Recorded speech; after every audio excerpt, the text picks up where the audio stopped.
नमस्कार साथियों, मैं आशीष सुमन श्रीवास्तव स्वागत करता हूं आपका इस वीडियो में। आज के हमारे इस वीडियो के माध्यम से बिहार बोर्ड कक्षा 12वीं के विषय राजनीति शास्त्र, जो क्रमशः दो भागों में विभाजित है। भाग अ स्वतंत्रता के समय से भारतीय राजनीति और भाग ब समकालीन विश्व राजनीति। तो आज के हमारे इस वीडियो के माध्यम से बिहार बोर्ड कक्षा 12वीं के विषय राजनीति शास्त्र के भाग अ स्वतंत्रता के समय से भारतीय राजनीति के अध्याय 4 भारत के विदेश संबंध से संबंधित सभी महत्वपूर्ण वस्तुनिष्ठ प्रश्न और उनके उत्तर पर गौर करेंगे। तो चलिए वीडियो को आगे बढ़ाते हैं और बिहार बोर्ड कक्षा 12वीं के विषय राजनीति शास्त्र के भाग अ स्वतंत्रता के समय से भारतीय राजनीति के अध्याय 4 भारत के विदेश संबंध से संबंधित सभी महत्वपूर्ण वस्तुनिष्ठ प्रश्न और उनके उत्तर पर गौर करते हैं। तो चलिए, हमारा पहला प्रश्न है कि नेहरू की गुट निरपेक्षता की नीति का सबसे पहला परीक्षण कब हुआ।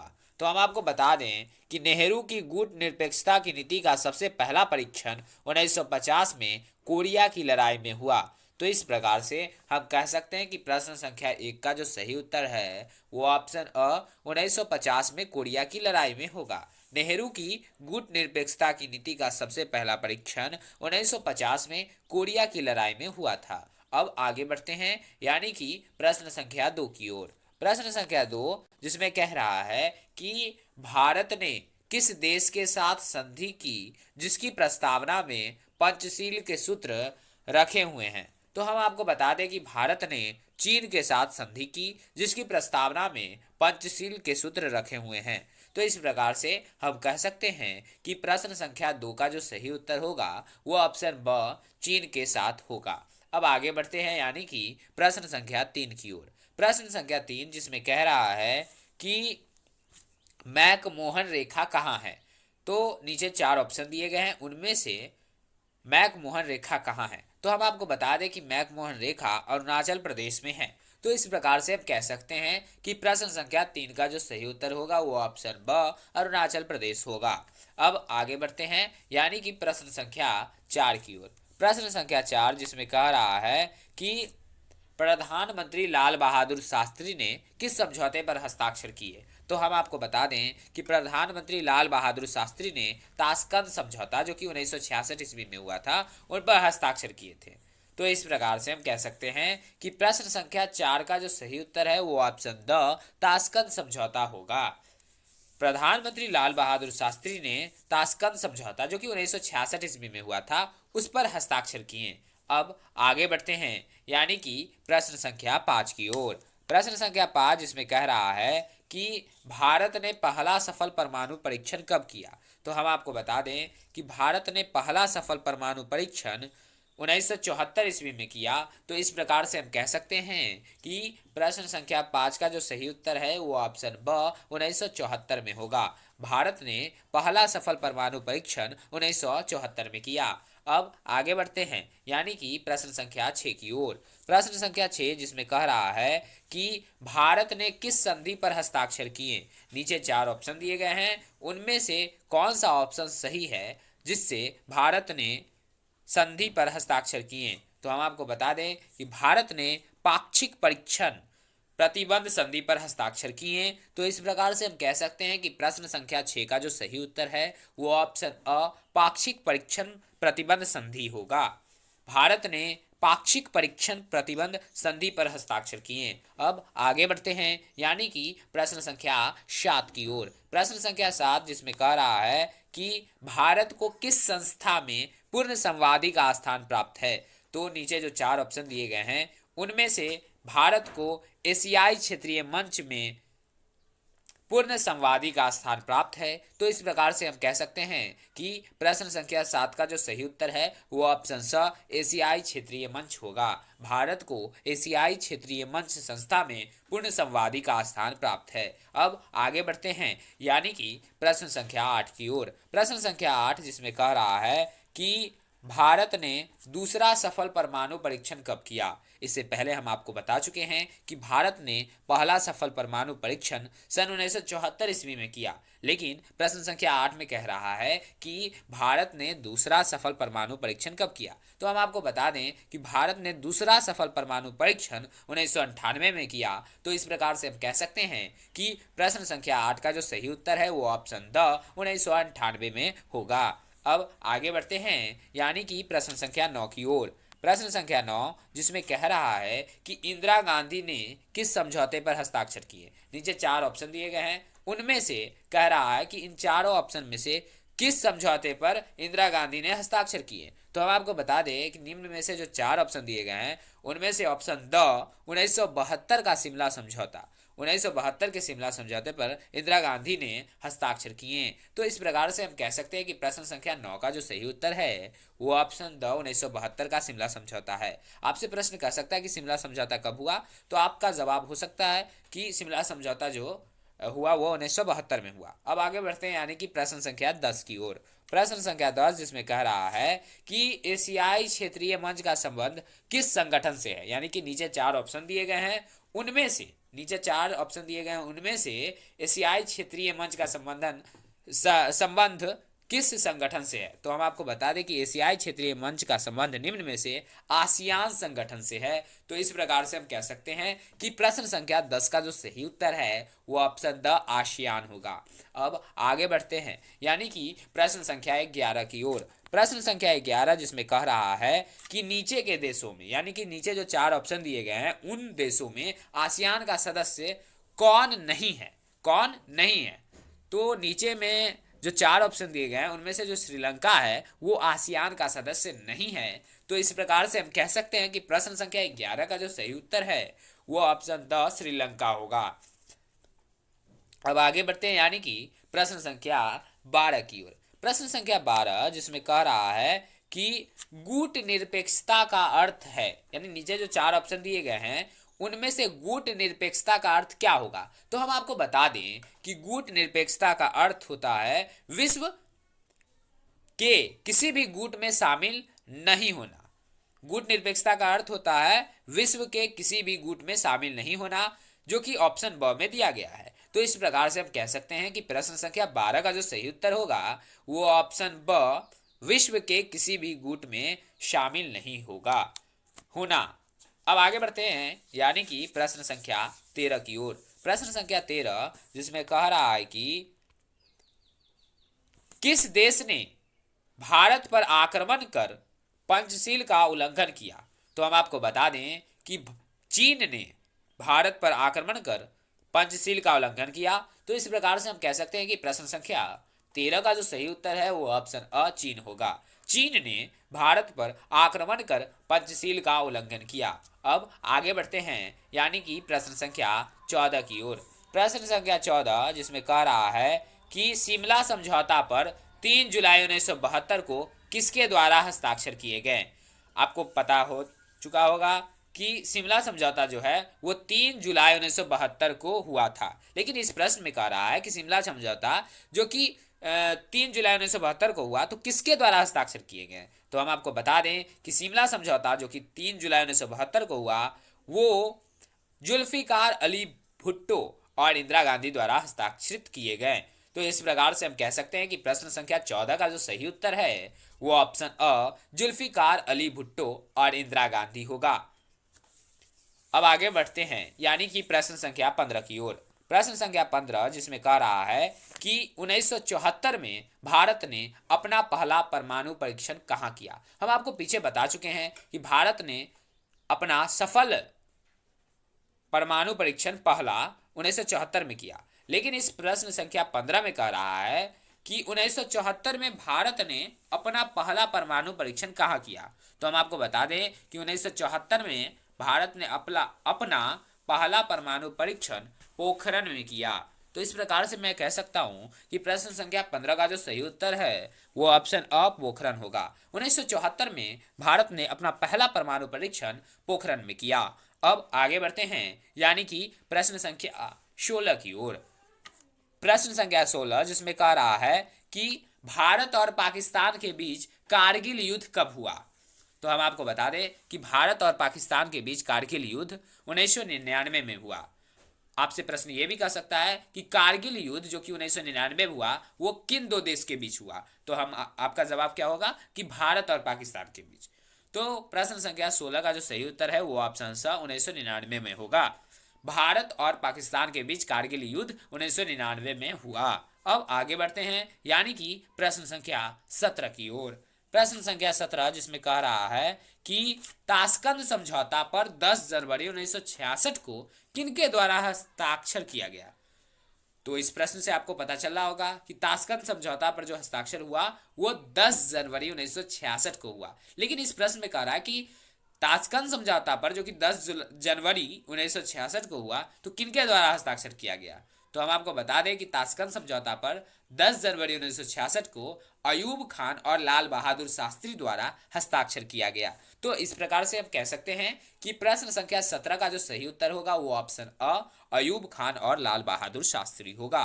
अब आगे बढ़ते हैं यानी कि प्रश्न संख्या 18 की ओर। प्रश्न संख्या 18 जिसमें कह रहा है कि 1871 के ग्रैंड अलायंस में निम्नलिखित में से कौन सी पार्टी शामिल नहीं है? प्रश्न संख्या 18 में कह रहा है कि 1971 के कब के 1971 के ग्रैंड अलायंस में निम्नलिखित में से यानी कि नीचे जो 4 ऑप्शन दिए गए हैं उनमें से कौन सा पार्टी शामिल नहीं थी? तो हम आपको बता दें कि 1971 के ग्रैंड अलायंस में नीचे में से साम्यवादी दल जो है वो पार्टी शामिल नहीं हुई थी, तो नहीं थी। तो इस प्रकार से हम कह सकते हैं कि प्रश्न संख्या 18 का जो सही उत्तर है वो ऑप्शन स साम्यवादी दल होगा। 1971 के ग्रैंड अलायंस में साम्यवादी दल शामिल नहीं थी। अब आगे बढ़ते हैं यानी कि प्रश्न संख्या 19 की ओर। प्रश्न संख्या 19 जिसमें कह रहा है कि 1972 में भारत और पाकिस्तान के बीच हुए समझौते को क्या कहते हैं? तो आपको पता होगा कि 1972 में भारत और पाकिस्तान के बीच हुए समझौते को शिमला समझौता कहते हैं। तो इस प्रकार से हम कह सकते हैं कि प्रश्न संख्या 19 का जो सही उत्तर है वो ऑप्शन अ शिमला समझौता होगा। अब आगे बढ़ते हैं यानी कि प्रश्न संख्या 20 की ओर। प्रश्न संख्या 20 जिसमें कह रहा है कि लाल बहादुर शास्त्री का निधन किस वर्ष हुआ? आपको पता होगा कि देश के दूसरे प्रधानमंत्री थे लाल बहादुर शास्त्री। तो इस प्रश्न यानी कि प्रश्न संख्या 20 में कह रहा है कि लाल बहादुर शास्त्री का निधन किस वर्ष हुआ? तो हम आपको बता दें कि लाल बहादुर शास्त्री का निधन 1966 ईस्वी में हुआ। कब हुआ? 1966 ईस्वी में। तो इस प्रकार से हम कह सकते हैं कि प्रश्न संख्या 20 का जो सही उत्तर है वो ऑप्शन ब 1966 ईस्वी में होगा। लाल बहादुर शास्त्री का निधन 1966 ईस्वी में हुआ था। अब आगे बढ़ते हैं यानी कि प्रश्न संख्या 21 की ओर। प्रश्न संख्या 21 जिसमें कह रहा है कि मैकमोहन रेखा क्या है? तो हम आपको बता चुके हैं पीछे कि मैकमोहन रेखा कहाँ है। तो मैकमोहन रेखा अरुणाचल प्रदेश में है। लेकिन इस प्रश्न संख्या 21 में कह रहा है कि मैकमोहन रेखा क्या है? तो हम आपको बता दें कि मैकमोहन रेखा जो है वो भारत एवं चीन के बीच की रेखा है। तो इस प्रकार से हम कह सकते हैं कि प्रश्न संख्या 21 का जो सही उत्तर है वो ऑप्शन स भारत एवं चीन के बीच की रेखा को मैकमोहन रेखा कहा जाता है। अब आगे बढ़ते हैं यानी कि प्रश्न संख्या 22 की ओर। प्रश्न संख्या 22 जिसमें कह रहा है कि 1955 में किस शहर में एफ्रो एशियाई सम्मेलन हुए? यानी कि 1955 में, कब? 1955 में किस शहर में एफ्रो एशियाई सम्मेलन हुए? तो वह शहर जो था वो बाडुंगा था। 1955 में बाडुंगा में एफ्रो एशियाई सम्मेलन हुए। तो इस प्रकार से हम कह सकते हैं कि प्रश्न संख्या 22 का जो सही उत्तर है वो ऑप्शन ब बाडुंगा में होगा। अब आगे बढ़ते हैं यानी कि प्रश्न संख्या 23 की ओर। प्रश्न संख्या 23 जिसमें कह रहा है कि भारत व चीन के बीच पंचशील समझौता पर हस्ताक्षर किस वर्ष हुआ था? तो हम आपको बता दें कि भारत और चीन के बीच पंचशील समझौता पर हस्ताक्षर सन 1954 ईस्वी में हुआ था। तो इस प्रकार से हम कह सकते हैं कि प्रश्न संख्या 23 का जो सही उत्तर है वो ऑप्शन द 1954 ईस्वी में होगा। अब आगे बढ़ते हैं यानी कि प्रश्न संख्या 24 की ओर। प्रश्न संख्या 24 जिसमें कह रहा है कि 1962 में भारत का किस पड़ोसी देश के साथ युद्ध हुआ था? तो हम आपको बता दें कि 1962 में भारत का चीन के साथ युद्ध हुआ था। तो इस प्रकार से हम कह सकते हैं कि प्रश्न संख्या 24 का जो सही उत्तर है वो ऑप्शन ब चीन होगा। 1962 में भारत का चीन के साथ युद्ध हुआ था। अब आगे बढ़ते हैं, यानी कि प्रश्न संख्या 25 की ओर। प्रश्न संख्या 25 जिसमें कह रहा है कि भारत चीन युद्ध कब हुआ। तो हम आपको बता दें कि भारत चीन युद्ध 1962 ईस्वी में हुआ। तो इस प्रकार से हम कह सकते हैं कि प्रश्न संख्या 25 का जो सही उत्तर है वो ऑप्शन अ 1962 ईस्वी में होगा। भारत चीन युद्ध 1962 ईस्वी में हुआ। अब आगे बढ़ते हैं, यानी कि प्रश्न संख्या 26 की ओर। प्रश्न संख्या 26 जिसमें कह रहा है कि किस वर्ष चीन ने भारत पर आक्रमण किया। तो हम आपको अभी अभी बता चुके हैं कि 1962 में चीन ने भारत पर आक्रमण किया। तो इस प्रकार से हम कह सकते हैं कि प्रश्न संख्या 26 का जो सही उत्तर होगा वो ऑप्शन अ 1962 में होगा। 1962 में चीन ने भारत पर आक्रमण किया। अब आगे बढ़ते हैं, यानी कि प्रश्न संख्या 27 की ओर। प्रश्न संख्या 27 जिसमें कह रहा है कि ताशकंद समझौता के समय सोवियत संघ का प्रतिनिधित्व कौन नेता कर रहा था। तो हम आपको बता दें कि नीचे 4 ऑप्शन दिए गए हैं। ऑप्शन अ में स्टॉलिन, ऑप्शन ब में कोसिजिन, ऑप्शन स में पुतिन और ऑप्शन द में इनमें से कोई नहीं, यानी कि ना स्टॉलिन, ना कोसिजिन, ना पुतिन। तो प्रश्न संख्या 27 में कह रहा है कि ताशकंद समझौता के समय सोवियत संघ का प्रतिनिधित्व कौन नेता कर रहा था। तो हम आपको बता दें कि ताशकंद समझौता के समय सोवियत संघ का प्रतिनिधित्व न स्टॉलिन कर रहा था, न कोसिजिन कर रहा था, न पुतिन कर रहा था, यानी कि इन तीनों में से कोई नहीं कर रहा था। तो इस प्रकार से हम कह सकते हैं कि प्रश्न संख्या 27 का जो सही उत्तर है वो ऑप्शन द इनमें से कोई नहीं होगा। अब आगे बढ़ते हैं, यानी कि प्रश्न संख्या 28 की ओर। प्रश्न संख्या 28 इसमें कह रहा है कि 1965 और 1971 में भारत का किस देश में युद्ध हुआ था, किस देश के साथ युद्ध हुआ था। तो हम आपको बता दें कि 1965 और 1971 में भारत का पाकिस्तान के साथ युद्ध हुआ था।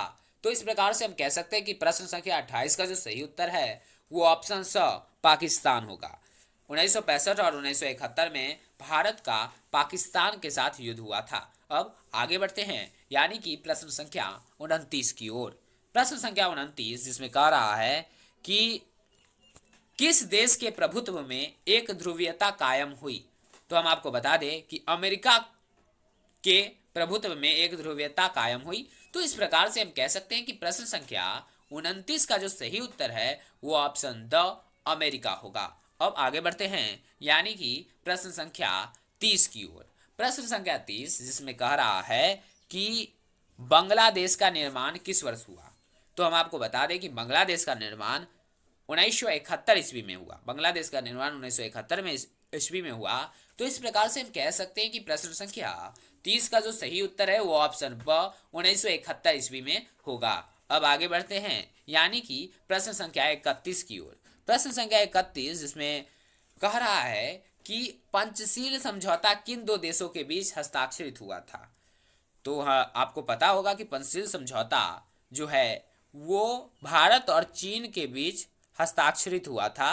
तो इस प्रकार से हम कह सकते हैं कि प्रश्न संख्या 31 का जो सही उत्तर है वो ऑप्शन ब भारत और चीन होगा। अब आगे बढ़ते हैं, यानी कि प्रश्न संख्या 32 की ओर, जो इस वीडियो और इस अध्याय का अंतिम महत्वपूर्ण वस्तुनिष्ठ प्रश्न है, यानी कि अध्याय 4 का, जिसमें कह रहा है कि शिमला समझौता किस वर्ष हस्ताक्षरित हुआ था। तो ये तो आपको पता होगा, इस वीडियो में ये जो प्रश्न है ये कई बार आ चुका है कि शिमला समझौता किस वर्ष हस्ताक्षरित हुआ था। तो हम आपको फिर से बता देते हैं कि शिमला समझौता जो है वो सन 1972 ईस्वी में हस्ताक्षरित हुआ था, यानी कि शिमला समझौता पर हस्ताक्षर 1972 में हुआ था। तो फिलहाल इस वीडियो में इतना ही, फिर मिलते हैं अगले वीडियो में विषय राजनीति शास्त्र के अध्याय 5 कांग्रेस व्यवस्था को चुनौतियां तथा उनका पुनर्स्थापन से संबंधित सभी महत्वपूर्ण वस्तुनिष्ठ प्रश्न और उनके उत्तर के साथ। हाँ, आपसे अपील कि अगर आप बीएससीबी 12 सेशन 2020-22 से जुड़ी हर अपडेट के साथ साथ विषय हिंदी, अंग्रेजी, इतिहास, राजनीति शास्त्र एवं अर्थशास्त्र की पूर्णतः तैयारी, यानी कि सभी ऑब्जेक्टिव और सब्जेक्टिव क्वेश्चन और उनके आंसर का वीडियो चाहते हैं, तो हमारे इस वीडियो को like, comment, share and channel को सब्सक्राइब करना न भूलें। हाँ दोस्तों, एक और बात कि अगर आप हमारे द्वारा दिए गए इतिहास के चैप्टर वाइज अध्याय 1 से 15 तक का वस्तुनिष्ठ प्रश्न और उनके उत्तर का वीडियो और उनके साथ साथ विषय राजनीति शास्त्र के अध्याय 1, 2, 3 के ऑब्जेक्टिव क्वेश्चन और उनके आंसर का वीडियो नहीं देख पाए हैं तो मैं इस वीडियो के डिस्क्रिप्शन में उन सारे का लिंक यानी कि हिस्ट्री 1 एक लेसन से 15 लेसन तक के ऑब्जेक्टिव क्वेश्चन और उनके आंसर और राजनीति शास्त्र के अध्याय 1, 2 और 3 के ऑब्जेक्टिव क्वेश्चन और उनके आंसर का वीडियो का लिंक हम इस डिस्क्रिप्शन में डाल देंगे। तब तक के लिए धन्यवाद। फिर मिलते हैं अगले वीडियो में बिहार बोर्ड कक्षा 12वीं के विषय राजनीति शास्त्र के भाग अ स्वतंत्रता के समय से भारतीय राजनीति के अध्याय 5 कांग्रेस व्यवस्था को चुनौतियां तथा उसका पुनर्स्थापन से संबंधित सभी महत्वपूर्ण वस्तुनिष्ठ प्रश्न और उनके उत्तर के साथ। तब तक के लिए धन्यवाद।